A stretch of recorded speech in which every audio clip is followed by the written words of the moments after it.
Ang kalye ng New York ay itinapon sa isang rocket sa sandaling ang mga ahente ng TCRI Techno-Cosmic Research Institute ay nagsimula sa isang misyon na dalhin si Dr. Baxter Stockman, ang isa sa kanilang mga nangungunang genetic scientist na lumikha ng kanyang aktwal na mutant na kumikilos sa mga order mula sa kanilang CEO na si Cynthia Outram. Ang mga ahente ay hindi inaasahang mabibigo sa kanilang misyon. Samantala si Dr. Baxter Stockman ay nagmamadaling iimpake ang kanyang mga ari-arian bago siya mahanap ng mga ahente ng TCRI habang nagsasalita sa kanyang unang nilikha, isang mutant fly na naglalaan siya ng oras upang magdagdag ng mutagen sa kanyang huling nilikha, ngunit ang TCRI sumambulat ang mga ahente upang ihinto ang pag-stop mula sa pagtakas sa mutant fly ay nagpapatuloy sa pag-atake sa kanila, gayunpaman nananatili silang porsigido sa pagkumpleto ng kanilang misyon nang hindi pinapansin ang mga babala ni Stockman na binaril ng isa sa mga ahente ang isang lata ng highly volatile na kemikal na nagdudulot ng pagsabog at ang agarang pagkamatay ng hindi kilalang siyentipiko. Sa mga ahente ay tumakas ang mutant fly at ang mutagen ni Stockman ay nakahanap ng daan patungo sa mga imbornal na dinadala sa atin ng animation na makita ang buhay para sa mutagen ni Stockman 15 taon pagkatapos ng pagkamatay ni Stockman ng teenager na mutant. Ang mga pagong na sina Leo, Danny, Mikey at Raph ay tumatakbo sa mga rooftop sa isang misyon na ibinigay sa kanila ng kanilang foster father na si Splinter. Ay nilayo nilang magnakaw ng mga pamilihan nang hindi nakuha ang atensyon ng mga tao pagkatapos italaga sa kanilang sarili ang iba't ibang mga tungkulin ginagamit ng mga pagong ang kanilang mga kasanayan sa ninja upang makuha ang lahat ng mga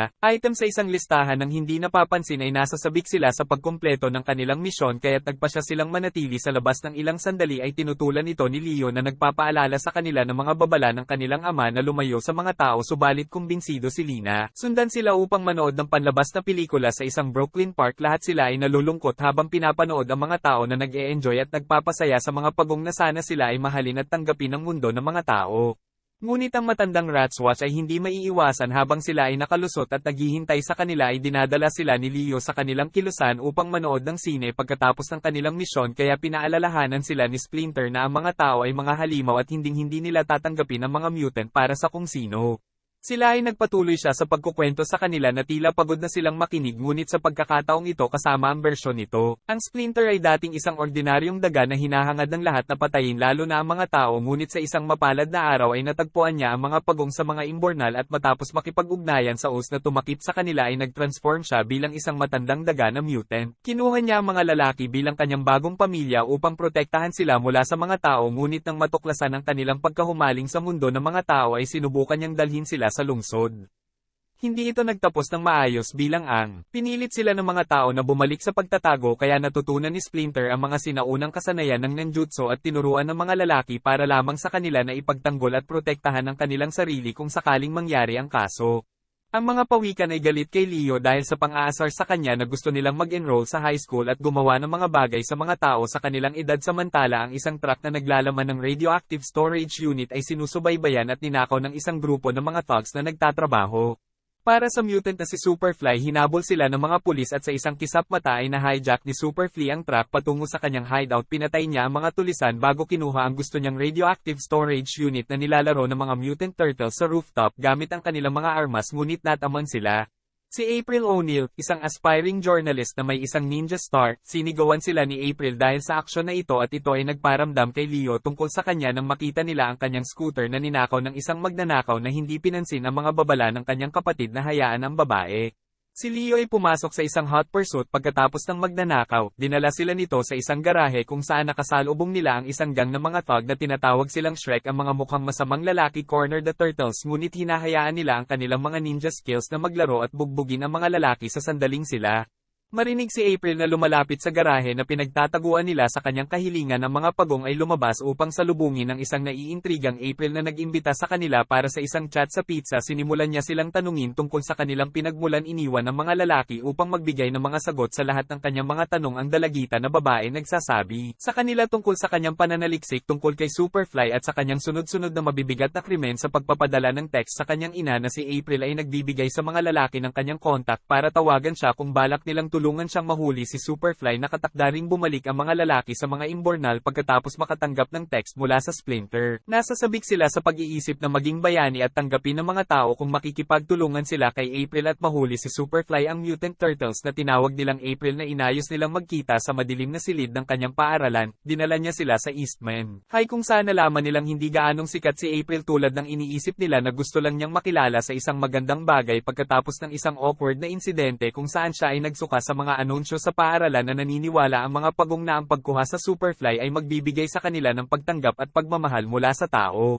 Mundo kaya tumira sila sa trabaho. Si April ay nakakuha ng mga lead na pinaniniwalaan niyang magdadala sa kanila sa Superfly kaya nagsimulang harapin ng mga lalaki ang mga gang sa buong lungsod hanggang makuha nila ang intel mula kay Bad Bernie na isa sa thug na kinukuha ni Superfly para gawin ang kanyang ang dirty work. Superfly ay tatanggap ng isang paghahatid sa ilalim ng Brooklyn Bridge ang mga pakete ng isang ninakaw na assimilator. Ang mga lalaki ay nagagalak tungkol sa kanilang malapit na tagumpay na pag-unlad ngunit ito ay naputol sa pamamagitan ng pang-emergency na text ni Splinter na umuwi agad sila sa bahay upang makipagkita sa isang sorpresang partido mula sa kanilang ama na nalaman ang tungkol sa kanilang kamakailang pakikipag-ugnayan sa mga tao. Tinanggihan ng mga lalaki ang naturang aktibidad na iniiwan si Splinter upang bigyan sila ng babala muli tungkol sa mga halimaw na tao na kanilang nakilala kay Superfly na nagdadala ng isang convoy upang kunin ang assimilator. Gayunpaman, ibang bagay ang nakakagulat sa kanila. Nakita nila na si Superfly ay isang mutant na tulad nila. Ipinakilala niya sila sa kanyang mga mutant na kapatid na si Bebop, Rocksteady, Waynot, Rayful, Mondo, Tuku, Leatherhead, si Genghis na Palaka at Scumbag. Dinala ni Superfly ang mga pagong sa isang arcade lounge kung saan sila nag-uusap tungkol sa kanyang tunay na misyon.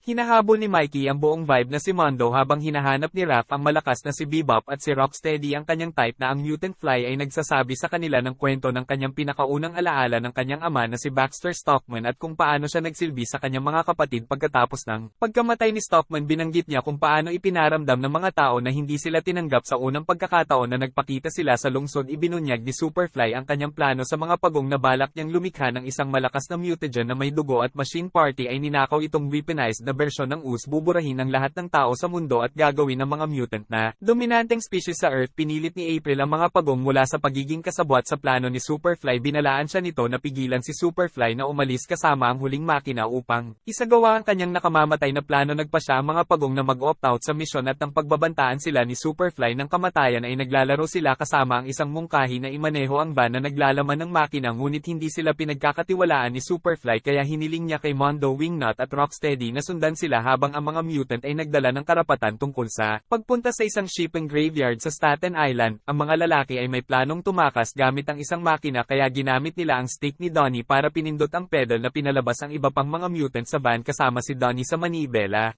Malapit na sumunod si April sa likuran nila, ang mga mutant turtles ay gumagalaw ng mabilis hanggat maaari upang makatakas gamit ang makina.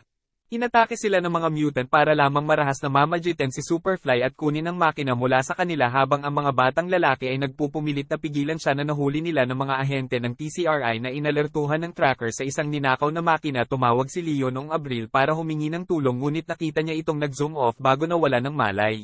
Nagising ang mga lalaki upang makita si Cynthia na binanggit ang kanyang plano na lumikha ng isang matatag na mutagen na balak niyang bumuo ng isang hukbo ng mga sundalo upang sundin ang kanyang mga utos. Ang mga mutant turtles ay inilalagay sa ilalim ng isang milking machine upang makalusot sa kanilang dugo. Mayroong isang mabilis na pag-ikot dahil mayroong isang paglabag sa punong tanggapan. Ang mga ahente ay nagpatuloy upang ilikas si Cynthia habang nilalabanan nila ang intruder.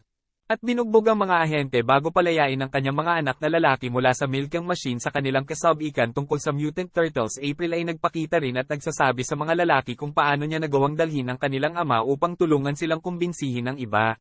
Mutants na ang mga tao ay mabuti at masama at ang pagpatay sa kanila ay gagawin lamang silang mga mamamatay tao. Sa kabila ng kanyang mga kapatid mangyaring hindi kumbinsido si Superfly at mas malala pa ang kanyang mga kapatid ay nais na bumalik kasama ang mga pagong at mamuhay ng mapayapa sa mga imbornal na ikinagalit ni Superfly kaya siya ay lumingon.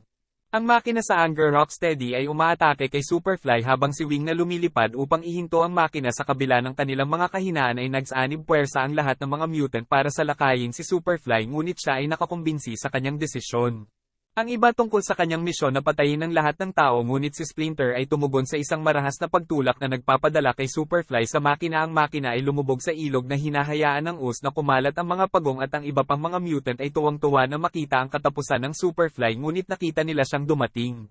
Pabalik na mas malakas at hindi patay siya ay nag-transform sa isang super-duper na langaw na sumasali sa kanyang mutant na katawan na may maraming mga hayop sa zona puno ng puot sa mga tao. Superfly set sa isang paglalakbay upang sirain ang New York. Ang mga mutant ay natakot na manirahan sa ang kanilang desisyon na bumalik sa mga imbornal at kumain ng pizza sa buong buhay nila dahil hindi nila kayang talunin ang Superfly. Splinter ay hindi sang-ayon sa desisyong ito na gusto niyang ang mga mutant ay mahalin at tanggapin ng mga tao kaya siya ang nag-udyok sa kanila na sundin si Superfly. Ang mga mutant ay napukaw ng Splinters. Maliit na pananalita at sa plano ni April na atakehin si Superfly gamit ang isang anti-mutant neutralizer ay pumasok sila sa New York na matagumpay na binaril ng Bolza si Superfly gamit ang neutralizer ngunit nataman nito ang isa sa mga hayop na nakadikit sa kanyang bagong katawan. Nagdudulot ng kaguluhan sa mga lansangan ng New York. Pinapadala nito ang mga pagong upang makita kung paano nagsasalita ng negatibo ang mga tao tungkol sa kanila sa mga balita ngunit ang mga pagong ay nakatuklas ng isang bagong paraan upang mabaril siya ni Superfly sa likod ng kanyang leeg upang ang anti-Newton neutralizer ay mapupunta sa kanyang daloy ng dugo habang ang koponan ay papasok na sa trabaho. Sumabog si April sa broadcast studio na binubulabog ang kwento ng pag-atake ng mga pagong sa lungsod na nagtagumpay siya sa kanyang takot sa mga kamera at mga ilaw at ipinakita ang tunay na katotohanan sa mga taong sumali. Si Splinter sa mga pagong ngunit sinira ni Superfly ang kanilang plano sa pamamagitan ng pagkuha kanilang van. Nakatakas ang mutant rat sa hawak ni Superfly na bali ang paa nang marinig ang sigaw ng batang lalaki na pilit niyang tinutulungan ng mga ito para lamang makilala ang mabubuting tao na nakumbinsi sa live broadcast ni April sa Teen Turtles. The humans help the turtles and other mutants pass the neutralizer. Nagtatapos ang lahat ng sa wakas ay itinurok nila ang swero sa daloy ng dugo ni Superfly. Pinasaya ng mga tao ang mga mutant turtles na tinatawag silang bayani ng lungsod. Hindi pinabayaan si April. Kilala siya sa kanyang tungkulin sa pagsasabi ng katotohanan. Magbago para sa ikabubuti ng mga mutant dahil lahat sila ay naninirahan sa mga imbornal at para sa Teenage Mutant Ninja Turtles ay nagpapatuloy sila sa Eastman High sa palakpakan ng lahat. Gayunpaman maaaring kailanganin na manatiling matigas dahil nasa labas pa rin si Cynthia sa lungsod. Umaasa na makuha ang Mutant Turtles gamit ang kanyang huling opsyon na Shredder. Maraming salamat po sa panonood.